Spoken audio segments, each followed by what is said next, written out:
40대 중후반이신 분들의 구인 구직 시장 상황이 생각 이상으로 상당히 안 좋습니다. 도대체 얼마나 안 좋은지 상황을 살펴보도록 하겠습니다.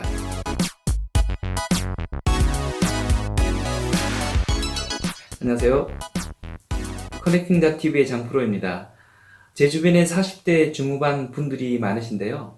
요즘 채용 시장이 어떤지, 본인의 스킬셋으로 이동 가능한 자리에는 어떤 것들이 있을런지 넌지시 물어보시는 분들이 많습니다. 당장 옮겨야 하실 분들보다는 나이가 들면서 자리가 점점 불안해짐을 느끼면서 혹시나 하는 마음에 물어보시는 분들이 많습니다. 그러면 저는 드라마 대사를 따서 말씀드리곤 하는데요. 회사 안이 전쟁터처럼 느껴지실 수도 있겠는데 나오시면 아마 지옥 비슷한 느낌이 드실 겁니다. 외부에서 오퍼가 있거나 생각해 두신 아이템이 특별히 있지 않다면 자존심이 다소 상하시더라도 현재 회사에 그냥 계시는 것이 좋을 것 같습니다. 라고 말씀드립니다. 청년 실업 문제가 워낙 심하다 보니 외부에 잘 안 알려져 있을 뿐인데 현재 40대 중후반의 잡마켓은 굉장히 안 좋습니다. 현재 직장을 잘 다니고 계시는 분들이 아마 이 정도로 어려울 거야 라고 생각하시는 것 그 두세 배 이상으로 안 좋다고 보시면 될 것 같습니다. 핵심 역량을 보유한 인재로 회사 내에서 떵떵거리며 살던 분이 여기 말고 회사 없는 줄 알아? 하고 경영진과 싸우고 나와서는 1년 이상 잡을 못 구하고 있는 경우도 주변에 많이 있습니다. 그렇게 되면 직업 안정성이 떨어지는 파트타임성 업무로 생계를 유지할 수밖에 없는데요. 그냥 참고 다닐 걸 아니면 준비라도 미리 좀 해둘 걸이라고 후회하실 수밖에 없습니다.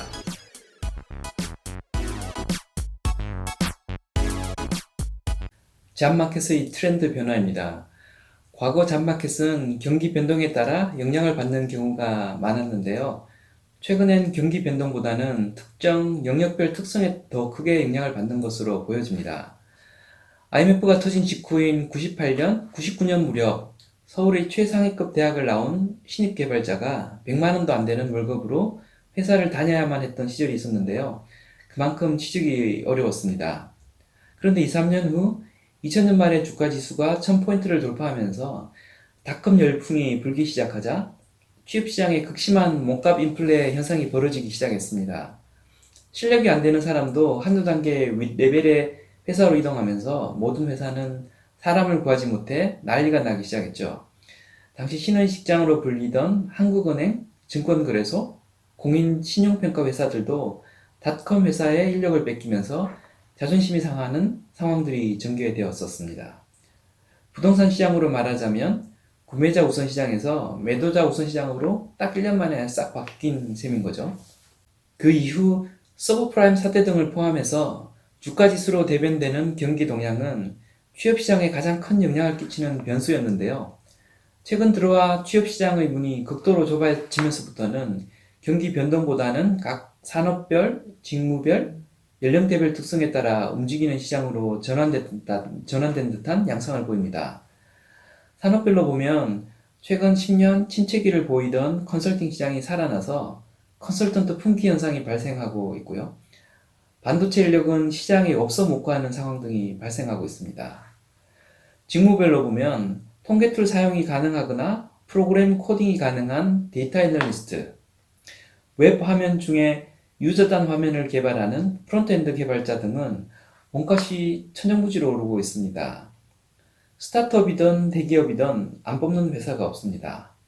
그런데 이러한 영역별 특성들 중에서 가장 두드러진 특징은 연령대별 차별화입니다. 연령대에 따라 시장 수요가 극명하게 달라지는 상황이 발생하고 있습니다.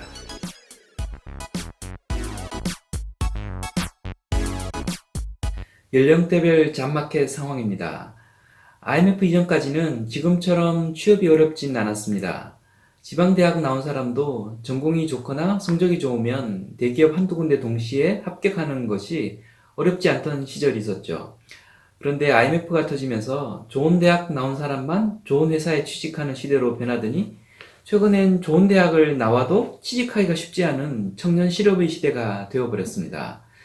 20대들의 취업 경쟁은 되돌 백수를 안 만들려면 내 자식만이라도 더 좋은 대학에 보내야 한다는 학부모들의 생각을 자극했습니다. 그래서 사교육 열풍을 가속화시켰는데 그 열풍이 지금은 대졸 취준생을 대상으로 하는 취업 관련 시장의 산업의 성장으로까지 번져나가게 되었습니다. 제가 아는 어떤 분은 모 대기업 인사팀 출신인데 강남에서 직무적성 검사 시험 문제풀이 1타 강사로 활약하고 있습니다. 예전 대기업 그 회사 다닐 때보다 훨씬 더 많이 벌고 있다고 하네요. 또 다른 지인은 모 산업의 제조 공정과 관련된 6시간짜리 강의를 하고 있는데 현업 실무자들을 대상으로 한 강의가 아니라고 합니다. 해당 기업 취직을 준비하고 있는 취준생들의 인터뷰 준비를 돕기 위해 개설된 강의라고 합니다. 그 밖에도 자소서 작성, 취업 멘토링 등과 관련된 스타트업, 교육기관 등이 점점 늘어나고 있는 추세입니다.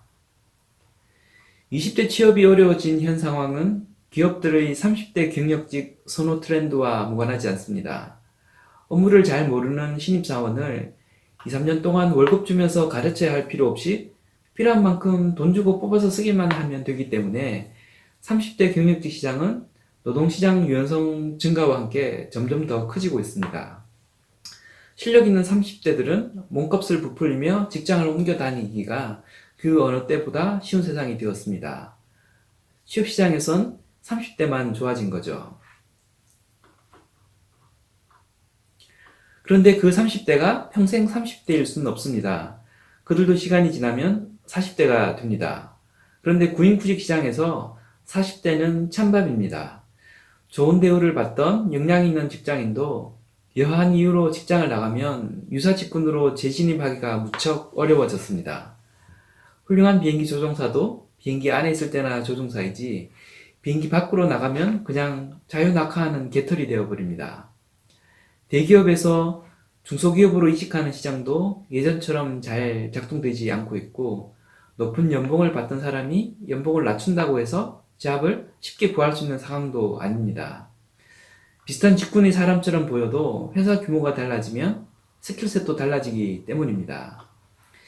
상황이 이렇다 보니 50대는 더 어렵습니다. 비용을 지불하는 구인 구직 시장에서 50대는 거의 완전 배제되는 분위기입니다. 비용을 지불하는 시장이라 함은 헤드헌팅 시장이나 구인 공고를 내고 사람을 뽑는 시장을 의미합니다. 임원 포지션이 아니면 비용을 지불하면서까지 50대를 뽑으려는 회사는 거의 없다고 보시면 되겠습니다.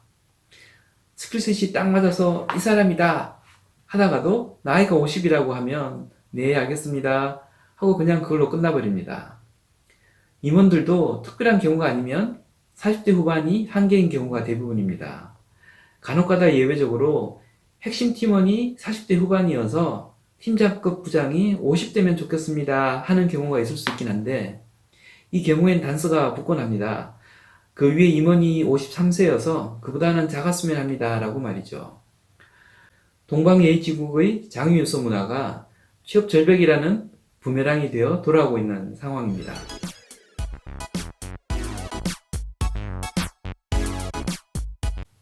40대 중후반의 잡마켓 상황을 잠시 살펴보았는데요. 이어서 다음 동영상에서는 왜 이런 현상이 생겨났는지, 그렇다면 40대 중후반 분들은 어떻게 대응하면 좋을지 살펴보도록 하겠습니다. 이어지는 다음 동영상은 아래 URL을 참고하시면 되겠습니다. 지금까지 커넥팅닷의 장프로였고요.